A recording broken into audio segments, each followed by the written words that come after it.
And you said something recently in an interview where I was like, he might be the only other guy that believes this, because I thought of it too. Like, as all this Pac-12 stuff has happened, and I hate it for the Pac-12, I hate it for college football. Everyone that's listening to me already knows the rant, so I'm not going to do it again. But you said something that I completely agreed with. It was like, I wonder if we'll just have a common sense reset in 8 to 10 years where, as bad as it looks now, programs will go, well, was this really worth it? This doesn't make a ton of sense. It certainly doesn't make sense for the other sports. We know that football is driving this. Is that both of us just being romantic about college football that we grew up with? Or do you have more insight on it as somebody that was involved with a program that was at one point the face of the conference? Yeah, I think it's part of it is that kind of romantic way of looking at it. But for me, it's also very practical. You've got a lot of things going on right now, right? You've got these media contracts for these conferences that are rather large. And you've got a lot of media entities that are firing their people. Right, those two things don't make a lot of sense to me. Right, one is we're making a whole bunch of money off this thing, but also these companies, ESPN and all those other companies, or NFL Network, have had to let a lot of people go. Cable subscriptions are crashing. Satellite subscriptions are crashing. Everything's going to streaming. So there's a new way of watching sports that's coming at us, and the finances don't make sense. So after a while, is it going to be worth being a West Coast team? Are you going to get enough out of it to being in a Midwest or an East Coast conference? And is it worth for that conference to keep those teams in it? So I think when these things start to reset, who knows? Cable might not even exist. Cable TV might not exist. Satellite TV might not exist. The big money contracts might not exist. So now, hey, how about this? Someone was come up with this brilliant idea in about 10 years. Hey, how about if all of our conferences are regional? Let's try that. That might be really kind of cool. So I think as these next iteration of these contracts come up, which I think the Big Ten signed the shortest tenured contract, they might look up and say, hey, that was a great short-term idea, adding some of these other schools. Now it probably doesn't make sense anymore, right? The big money contracts aren't out there anymore. Hey, let's make this thing a Midwestern conference again. So my hope is just practically and financially, it's going to make more sense in a decade to go back to the way that it was originally, because these it's almost like a tech bubble, right? These contracts got bigger and bigger and bigger, and now what are we selling anymore? Like we can't even. I mean, everybody's looking for the cheapest way to watch stuff, and people are cutting subscriptions and going to YouTube and all these other ways to watch what they want to watch. So it just might be a completely different model in about 10 years. What was it like, still being the head coach and knowing that the Pac-12 was in trouble? Like I know the history of it going back to Larry Scott and the promises and then the expenses and over and over and over again. But being involved in it and how frustrating it all must have been, what was that like as the season started getting close to a breaking point of what we have now? Well, I won't profess to know that we would be here, but it was troubling. Like we didn't know where it was going to go. It's like sitting in that little boat and we're out for a nice little ride, and like, hey, is that a waterfall? I hear rumbling. I don't really see anything over the horizon, but is that a waterfall? I mean, that's kind of how we felt, like having all these conversations with the other coaches, with the athletic directors, with even the university presidents over a bunch of different things, really starting with COVID and beyond. We've had all these different powwows. And the most important principle to me, especially being at Stanford, so it was magnified, is that, hey, everybody else is playing by a different set of rules. Everybody has more money. Everybody has more of this. Everybody has more of that. Like we're on the short end of these sticks, and there were just point after point after point where we could have gone one way and then we went a different way. And I don't want to put it all on Larry Scott. It's not all Larry Scott's fault. But not adding Oklahoma and Texas, to me, was the beginning. Right? That was a done deal. That would have vaulted the Pac-12 or Pac-14 or whatever we would call ourselves to a different stratosphere, and then we couldn't work out the Longhorn Network and the Pac-12 Network.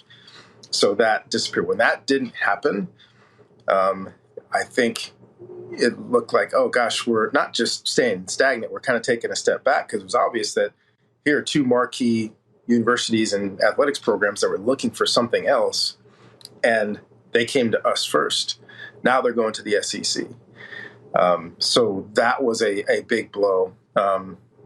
What I would love, and this is kind of unfair to a certain degree, but I think it makes sense to me, it would be, right, when an athlete does something wrong and they issue the standard athlete apology. I'd love to see, hey, dear Pac-12 fans, we're not expressing a lot of culpability, but we understand a lot of the decisions that we made have led us to this unfortunate time. And, we apologize to you for where we are. Signed all 12 university presidents. Hey, let's just admit it what it was. There's it wasn't one decision. It wasn't one thing. It wasn't one person. It was kind of thing after thing after thing. We didn't play all games in the COVID area, which the other conferences did. We didn't sign a contract that was presented to us multiple times in the last couple of years that we chose not to. We kind of set the table for the conference to dissolve. Like, it's not the conference's fault that it dissolved, but a lot of those situations put USC and UCLA in a position to say, hey, we're tired of getting tens of millions of dollars less than every other major program. We want in. So they jumped. And we tried to hold it together, and we presented another way, and we chose not to take it. And more universities said, hey, we have to look at what's best for us. We're also tired of getting tens of millions of dollars less than everybody else. So there are a lot of little decisions that led to the programs deciding to leave. I also wonder, one of my favorite things that I've got to experience in my career is, and villages would be the wrong word, but these football communities, right, where everything is different and everything is special, and there is a regional feel to it, and more so other places in the country than others. And, I didn't understand Stanford. I didn't know anything about it. Obviously, Stanford Steve, my producer, would tell me all about it. Here's a kid from a valley town in Connecticut, a very blue collar town, and he ends out at the farm. And, I drive through the front and I'm walking around the campus, and I got to know a bunch of the alums, and there was just something that was special. Didn't mean it was more special there, but it was special to this group. And it started to make sense to me. I was like, man, you start to walk around this place and the whole thing, but there's very clearly a disconnect between Stanford football and then the university. And part of that could be looked at as a positive of like, look, Stanford's doing big, big things. But if I were to rank all the Power Five programs and think like how aligned they are about caring about football, I don't know if Stanford's ahead of anybody. I don't.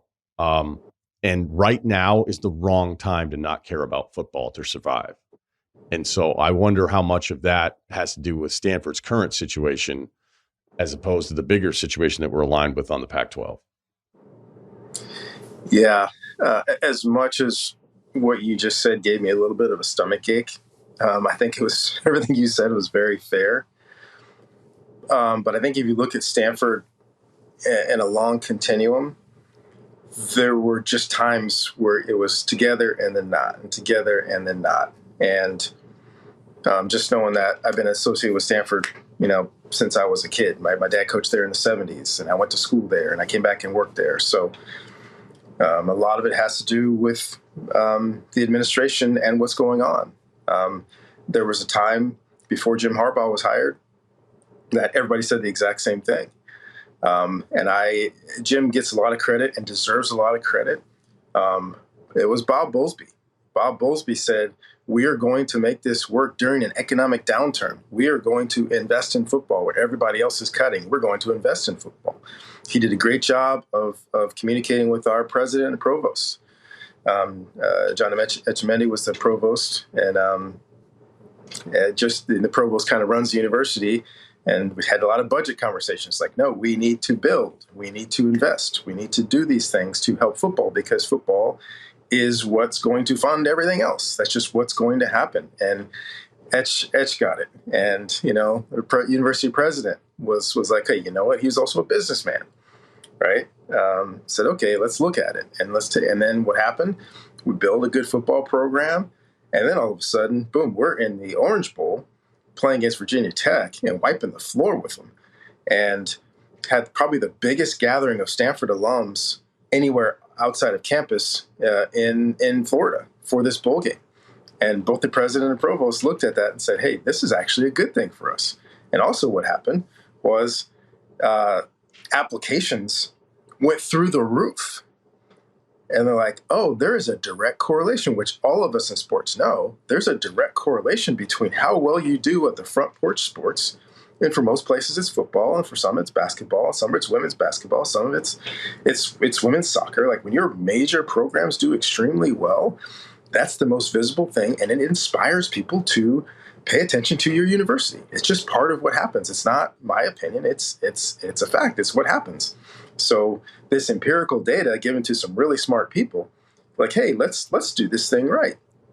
So what happens is we go on this amazing run, didn't lower our academic standards. We became the place that young people who had football ability and great grades and high test scores and the desire to do something special in and out of football, we became that place.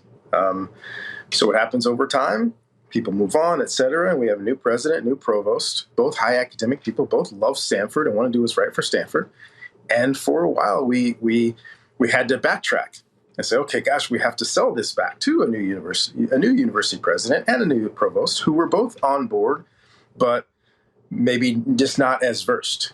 And I think the biggest issue, and I love Stanford, and no one can tell me they love Stanford more than I do, maybe as much, but nobody can tell me more. As an alum, as the head football coach, as a person who is emotionally vested in the place, it's tough when the world changes and we don't change.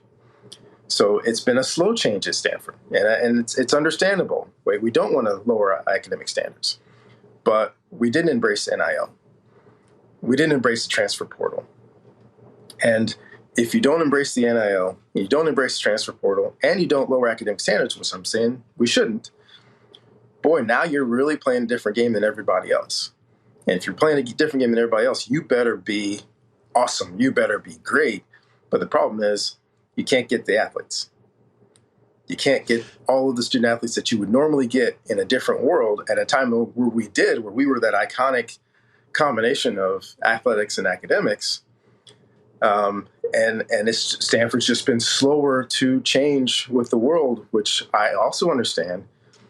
Staying Stanford and all the things that are important to Stanford, but also realizing that part of Stanford is leading, right? If we're going to invest in sports, we need to lead in sports. We can't follow. We can't wait. We can't be stagnant. I think that's where we've been for multiple years.